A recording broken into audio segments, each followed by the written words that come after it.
Assalamualaikum warahmatullahi wabarakatuh. Halo sahabat-sahabat peternak, bagaimana kabarnya? Pastinya kalian dalam keadaan sehat walafiat dan baik-baik saja. Kembali lagi bersama saya, Aziz Jazir Noval, selaku owner dari Latazan Farm.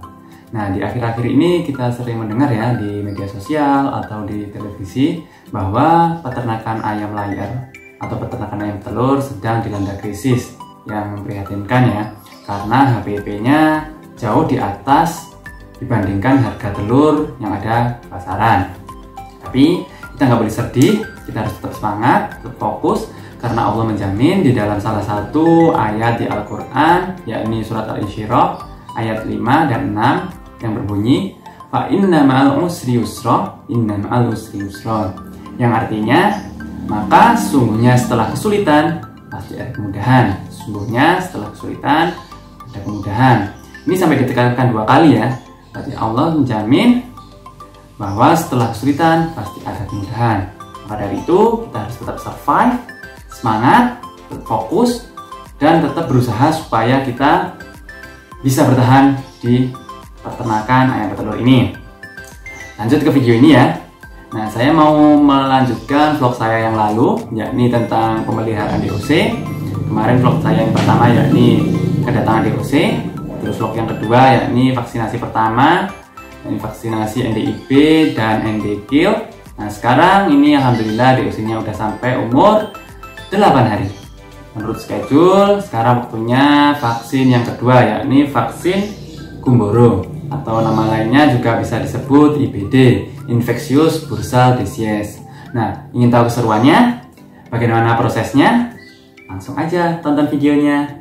Tapi sebelum itu, bagi kalian yang belum subscribe, kalian bisa subscribe dulu, klik loncengnya, dan like. Nah, sebelum proses vaksinasi, kita siapkan dulu vaksinnya. Ini penampakan vaksinnya.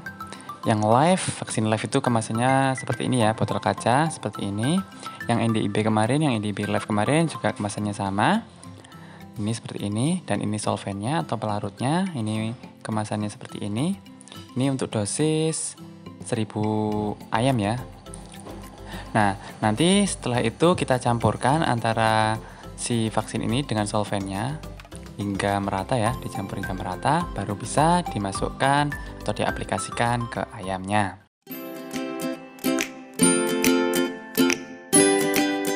Nah, langkah pertama sebelum melakukan proses vaksinasi, kita mempersempit area ayam ya. Ini dilakukan secara pelan-pelan, hati-hati, karena kita tahu ya, proses vaksinasi ini juga berdampak terhadap tingkat stresnya si ayam ya. Jadi setiap step di dalam proses vaksinasi kita lakukan pelan-pelan dengan tujuan supaya minimal stres. Ini juga dilakukan malam hari. Kenapa? Kita mengharapkan ini berdampak supaya stres yang didapatkan si ayam menjadi minim. Karena jika ayam itu terkena stres, akan ada timbul masalah-masalah lain yang sangat berpengaruh terhadap pertumbuhan dari si DOC. Nah, setelah ayam berada di ruangan yang sempit dan minim gerak, ini baru bisa dilakukan proses vaksinasi. Untuk proses vaksinasinya dilakukan secara pelan-pelan ya. Ini diharapkan supaya minim stres.